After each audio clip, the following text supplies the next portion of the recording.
Call the meeting to order. Oh, wow. Oh.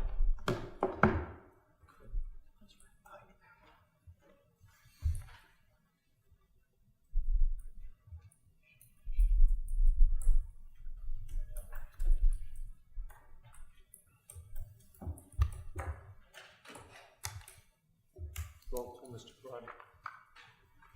Mr. Accomando, Mrs. Brally, Mr. Buffy, Here. Mr. Quinn, Ms. Sanchez, Mrs. Canapico, Here. Mr. Singh, Mrs. Zottarelli, Mr. Garrett. Present. Please rise for the Pledge of Allegiance. I pledge allegiance to the flag of the United States of America, and to the republic for which it stands, one nation, under God, indivisible, with liberty and justice for all.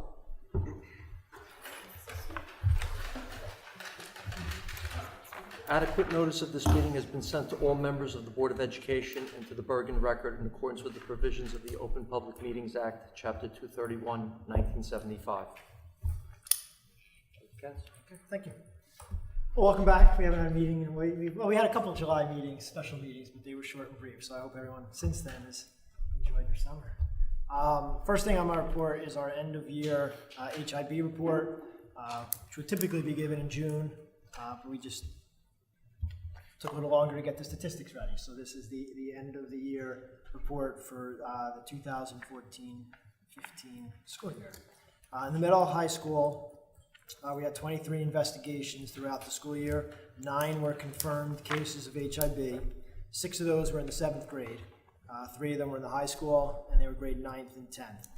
So obviously, the 7th grade is an area where we're going to need to concentrate on, and there were definitely more of them during the spring as well, which is something else that we'll give attention to. Franklin School and Washington School each had 0 reports, 0 investigations. At Long School, there were 7 investigations. 4 of them were confirmed HIB, and they were all in the 5th grade. So again, pretty easy to identify where those issues are and where we need to intervene. And at Smith School, there were 4 investigations. None of those were confirmed cases of HIV. I just wanted to review our district goals for the year that we approved at our meeting in July. Obviously, we approved 3 sets of goals: district goals, merit goals, and board goals. But I'm just tonight going over the district goals. There were 4. The first, to create a parent education program that helps to build a closer homeschool partnership with a specific focus on academic topics. And so what we'll be doing there is looking throughout the year to create new parent programs that are run by administrators, staff members, could be child study team, could be classroom teachers, but it'll be a variety of topics. But we really want to focus on academics. With all the curriculum work and all the new coursework that we have going on, I think it's important for us to start to really educate our parents and provide more information to our parents on what's happening with those programs and how they can be better involved.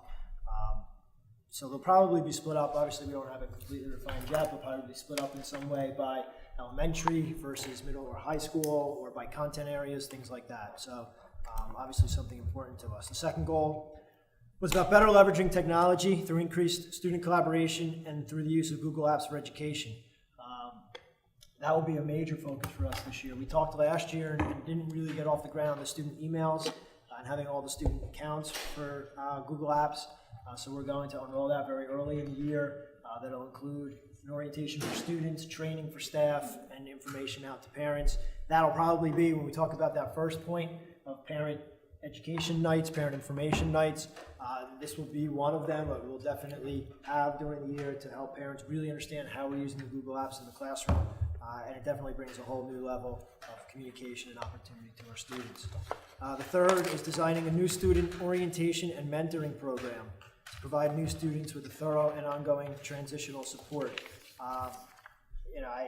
We get students to come in throughout the year and they get their classes, and it's obviously different for different ages, but they basically are put into their class, and we help them over the first few days, and after that, it's not really a lot of follow-up. And we think it's important, and this was something that really came out of a recommendation from our leadership team, that we make sure that we're doing things to support students who are new to our district for a pretty significant time period afterwards, because socially, academically, culturally, it's very, very different moving from one district to another. And it's important. I mean, I think that the goal is kind of self-explanatory, but it's important that we really help them succeed and not just assume that things will work themselves out. The last goal is to create a more philosophically cohesive administrative team through the implementation of a team study group that develops conversation, empowerment, and shared vision among administrative leaders. The goal, again, is pretty self-explanatory. The rationale for that really comes from the fact that we have so many new people on our leadership team, and it's important that we spend time together to make sure we're all working towards and leading the same vision. Questions on either of those? Okay. Just an update on our summer special ed programs. This summer we expanded our offerings. In previous years we only had ESY for students in preschool and kindergarten, and students in elementary grades were just given one-to-one instruction. This year we created an extended school year for them, so they were actually in a more traditional class, which was much more efficient, much more aligned with their IEPs, and actually more cost-effective as well. We had a total of 31 students who were in the preschool ESY. We had 32 students in the K-6 ESY program. The K-6 program was at Franklin. The preschool did stay at Washington and ran for the month of July. In addition to that, we had our reading reinforcement program at Long School. That was run by Sonia Otero and Ann Jager. That's the program that Ann Jager was here, I think in April or May, that she presented on. That had 20 students in grades 3 through 6 in that program. So all three of them ran very, very well. It was also the first year of our summer arts camp here at the high school. Well, it was in this building, but it was open, if you remember, to students in grades 4 through 12. There was a net profit at the end of $22.48. But it really wasn't about the profit, it was about the activity. And so, we're happy that we can say that we finished, obviously, on the plus side as opposed to, in the red. But, the goal was to get this program going and be able to expand it in future years to be much larger. You'll remember we approved it at the June Board of Ed meeting, so there wasn't a lot of time after that to really promote it. But it was successful. There were 27 students who participated, but they were in 12 different groups. Those 27 students: musical theater, piano, color guard, art, a band, lighting, photo, stage crew, yoga, and guitar. So a pretty good variety of activities, nice participation, and we're looking forward to future years and seeing that grow.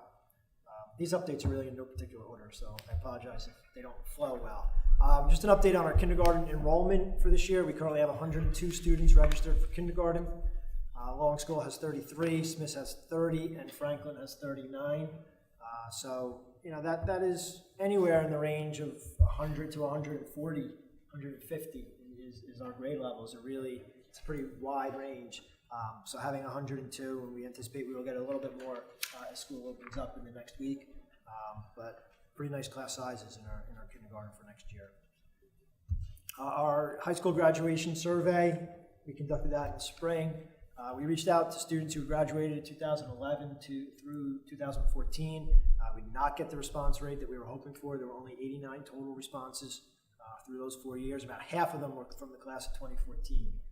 So we're still going to look at the data and organize it and do some analysis, and we'll share that out.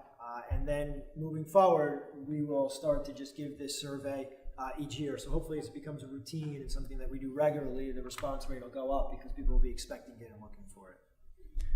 Our transition to Source for Teachers for our substitutes is moving along. Their representatives have been meeting with Ray, with our administrative team, with our administrative assistants, and they also held 2 meetings for all of our existing subs to get everybody on board with them that would like to continue as our substitutes. And then on September 2nd, which is our staff's first day back, they'll be conducting an orientation session with the teachers that day as well, so they know how to log on and log their absences. So everything with that transition looks like it should be pretty seamless.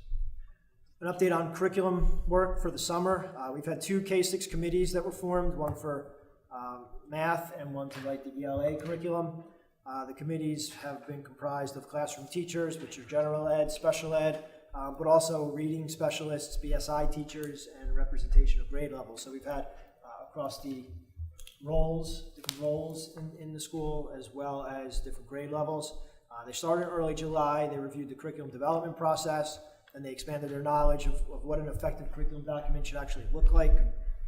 Christine Steiner has led both of these processes. As you know, we have not had a math supervisor in place, so Christine's been doing really both for the summer with this curriculum development. And then they also spent time obviously refining their understanding of grade level expectations, and all this has been guided by the Common Core, which we are still following the Common Core. And I say that only because the governor's one press conference where he said he's no longer in the Common Core, but that was one press conference and one comment, and really nothing has changed since then, other than the Department of Ed did form a committee to look into other ways to write standards, and they're going to start to do that. But we're not sure how long that process will take. Throughout the summer, so each person on these committees have, go off and they've been writing their units accordingly after these training sessions and these work sessions. We projected the math and ELA curricula are to be completed by the end of the summer, but that is the initial writing. Then there's the revision phase that follows that, which is examining the units for continuity over the course of the year, from one year to the next. And then we're going to share that out with all of our grade level teams so that we can get feedback from other teachers who weren't involved in the writing. We really want to make sure that we do this review and revision process very thoroughly. So we do anticipate sometime in the early fall having something to present here at a meeting for adoption for K-6 ELA and K-6 math. Just some other items from the summer. Sometimes people wonder what happens in schools in the summer. Sometimes people are surprised that people work in schools in the summer. So just want to give you a couple things that our leadership team's been doing. And it really is just a couple of things. There's more to it, but I thought I would just throw some of these out there. We've been looking at how our Teachscape is organized in order to make it a little bit more user-friendly for our administrators and our teachers. And then we're also continuing, which was one of our goals last year, about getting greater consistency and refinement of our observation practices. So as a leadership team, we've continued to work on that.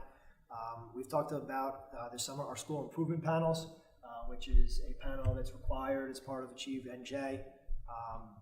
Each school has their own panel consisting of teachers and administrators that plan their professional development, their mentoring, and they ensure that the evaluation system is being implemented with integrity, fidelity. We've been a little bit different the way they've run from school to school, so we spent some time talking about that. And actually, Jane Ellen Jenkins, who's the new Long School principal, was nice enough at her first administrative meeting to actually do a training for our leadership team. Having been through, I think she said she sat through 6 different school improvement panel trainings, so it's pretty easy for her to turnkey that, and we appreciate her doing it. But we're working on making those more consistent from school to school. Last year, we also talked a lot about school security, and we have some changes to that, as you know, that'll be implemented right at the start of the year. So we just talked about how we're going to go about those transitions and getting all that information out to our staff.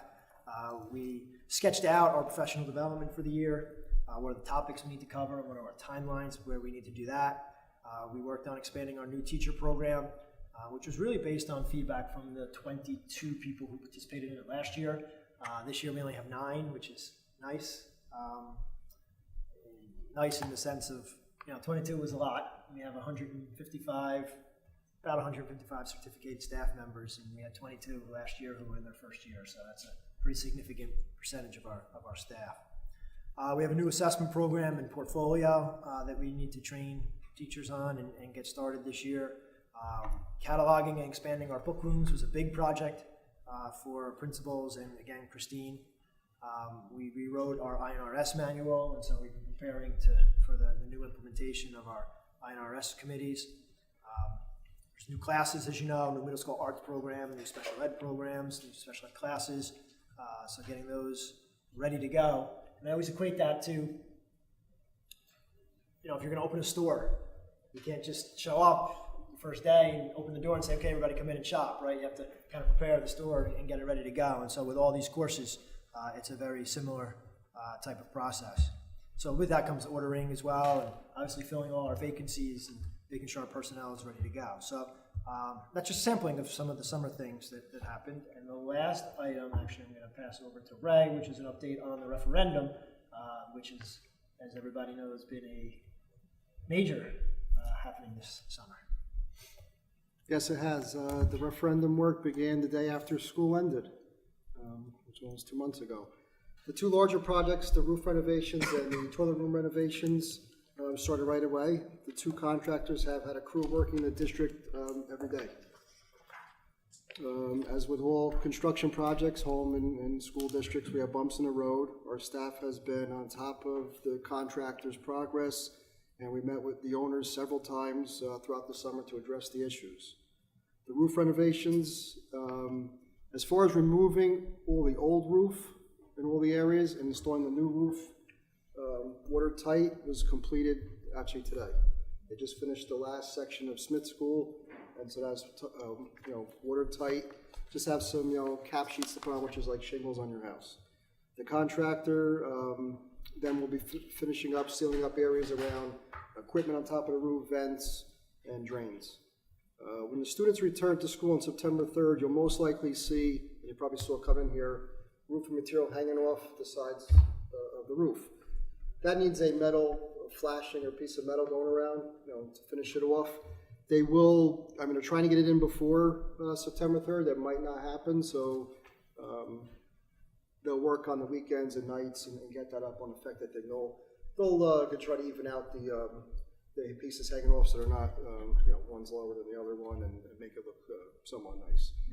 But the roof is safe, and they will pull that metal flashing on, and sometime, hopefully in September. They will also finish up on punch list items, from now through September, but the majority of the work is completed. There were 12 toilet rooms that were renovated, and they're all in the final stages. All the toilet rooms are shaping up as we get to the start of school, which is a week and a half away. There were 4 main bathrooms done here at the middle high school, 2 main bathrooms at Washington School, and Franklin and Smith both had a boys' toilet room and 2 smaller toilet rooms by the all-purpose rooms that were renovated. The contractor's receiving final permit inspections. Ceiling tiles are going in. They're putting the last plumbing fixtures in at Washington School, and plumbing faucets at Franklin and Smith. So we're winding down. It's coming down to the end, and it will go up until the last minute. The other projects that were scheduled for year one was the window projects, replacements at Smith School had the gym windows. Franklin had the first floor and the basement. Those windows we knew they have a longer manufacturing time, so we knew they might not get installed by summertime. Actually, the contractor that was awarded the job also did Franklin's second floor, it was a year ago.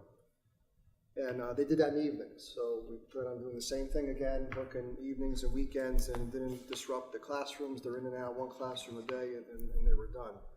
So we're looking to give us an approximate timetable of later in September to start that. The rest of the referendum projects we'll start to prepare with the architect and go out to bid in late fall, winter will be the second phase. And the projects that were done were the long school windows, the middle and high school auditorium renovations, and security upgrades. Thank you, Mr. Karati. Agenda action items. All right, are there any questions on anything in student services? Those are all IEP-driven items, and obviously you've been provided with explanations from Dave Brown on those. All right, so moving to curriculum. First item, if you're wondering why it says 41 grade 12 students, we have 41 seniors who have not yet satisfied one of the graduation requirements. So we are going to re-administer the PSATs to all of those students. In the past, we've done a HESPA 0 period class, so we're replacing it with a PSAT 0 period class. So it's essentially the same thing that we've done in the past, however, there is no more HESPA. Park scores do count as one of the possible graduation requirements. However, many of these 41 students had refused to take the park, and so even when those scores are returned, they are students who did not take it. So that will not be something they can use as a graduation requirement, obviously. So in looking how we can go about doing this, there's other items. The AccuPlacer is something we could do. We could have the students go over to Bergen Community and take an AccuPlacer, get a certain score there. That is also an option. It's something we might do as well, but there's really no preparation for that. For the PSATs, obviously, we can run this course the same way we did for the HESPA. So we're hoping that those students will retake the PSATs in October and score what's needed for graduation. The INRS manual is something that we've talked about in curriculum committee, and Mrs. Madison shared there. We've been reworking all year, and I said this kind of above in my report too. Last year we really looked at all of our INRS practices. There's some things we need to do to build consistency from school to school and just to improve our interventions to help our regular education students. So that is this is the approval of the manual. And then the school improvement plan is part of our focus school requirement. So this is written by the focus team. We've collaborated very closely with the RAC when we do this, so they have already approved it. The goals that are in this are increasing reading and math levels for our most struggling students, reducing office conduct referrals, which obviously based on the HIB report I gave in the middle school was something important to do, and then increasing instructional time through our new schedule that was put in place for September. Any questions on those items? Yeah. What happens if the students don't get a sufficient score on the PSAT? There is an alternate portfolio assessment that you can get into where they're essentially building work through a portfolio. However, it's not advised in the sense of it's very cumbersome. The state is really discourages that. So there is another way, but it's not something that reflects well on our school or our program. And it's not something that we want to do.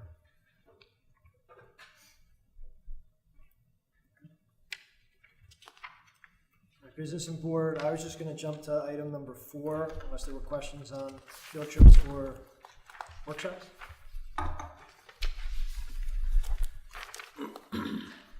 Okay, so for number 4, which is the regular approval of our NCLB grant and something that's on here every year, there's a big change for us in Title I, Part A funding. We actually got $131,000 more than we had last year, which is not something you typically anticipate coming from the federal government. The catch to it is that Franklin School is our only Title I school. They're the only school in our district that qualifies for Title I funding. So the $256,000, now it's $131 more than we budgeted, right? So it's really $125,000 was already there. So it's 131 over what we had already that we can allocate towards Franklin School, but it's not Franklin School in general. Because of the way Franklin School qualifies as a Title I school, it's something called a targeted assistance school, which means that we target our assistance to specific students. And then we have ways that we identify those students, which are through test scores, through the portfolio that we're creating, through free and reduced lunch. There's a variety of measures, but the money goes to the neediest students. So what we proposed in the grant, and I shared this with the board already through our updates, but here are the items that we're proposing to fund with that additional money. One new full-time teacher who can specifically provide literacy instruction to these students. Now, this position will be grant funded, so if we lose this funding in subsequent years, we wouldn't have this position in subsequent years. It's obviously something we have planned, so it's great to have it, but it'll be funded specifically by the grant, which is very common, by the way. A lot of districts who receive more money than we do in Title I funding often have grant-funded type of positions. An extensive level library that can support reading instruction. We've talked about wanting to expand our level libraries. So this is now an opportunity to do that. Again, the money goes to these students in particular. So the level library would be for these students, but again, it's something that we need even in our Title I and our basic skills programs. And if you're not sure if I keep saying Title I program and that's not clear on what that is, it's essentially our basic skills program. You can equate those to being the same thing. iPads, as well as funding for apps and for teacher training. Again, this would be used only with our Title I students. We're in our last year of Writers Workshop training, so we can offset the cost of the Writers Workshop training for those Franklin School teachers who work with basic skill students through there. And then a variety of other materials that our teachers and our supervisors will work on. And this is the smallest portion of it, but just other instructional materials that they can use for providing that remediation. So it's great coming into this year to be able to do this. And obviously, these are our neediest students, so the more resources we can get their way, the better off they'll be. We would be able to accomplish all this with 131,000? Yeah, I know, it sounds like a long list for that amount of money. The teacher obviously is you know, probably half of it. And then from there, you know, if you're looking at level library, iPads, writers, a small portion of the writer's workshop training, you know, you still have $60-something thousand for those items, so it's really easily funded within that. And then within that section, I really have no other explanations unless there's questions. Like everything else is either routine approvals or self-explanatory within the motion. Okay. Committee reports? Anybody have any committee reports? I'll have the updated buildings grounds for Wednesday, is that good? Okay, all right. We do need to schedule a policy committee and a curriculum committee. I know Mrs. Borelli is not here tonight, but we will, I'll reach out to her on that. The policy, hopefully we can schedule in the next couple weeks. Yeah. What are you looking at? Well, we just got an update, as far as dates, you mean? Yeah. I don't know. But we got Okay. another update from Shaw's estimate and some policies that we'll have to update and review, and so whenever we can do that. Obviously, our you know, well, not obviously necessarily, but we like to, if we can, get that on the September 16th agenda. Okay. So that's going to be relatively soon if we want to do that. So we can look at a date maybe Okay. in the next week or two. Okay. Correspondence? Our district improvement plan was approved by the county. You'll recall we talked about this at our last meeting, that they did not approve our first plan where we wanted to basically stay out of compliance while we did all of our curriculum work the right way. And so we're going to adopt the New Jersey model curriculum that'll put us in compliance, and we'll continue our work and replace that as we go. So the DOE is happy with us for adopting that, although it won't necessarily fully be implemented because we'll be replacing it with all the work we're doing. And it works for us because we'll write, you know, the curriculum and have the pieces in place that we want to. Any old business? Old business? Any new business? Motion open to the public? Second. All in favor? Aye. Opposed? Does anyone wish to address the board? Motion to close the meeting to the public? Motion. Second. All in favor?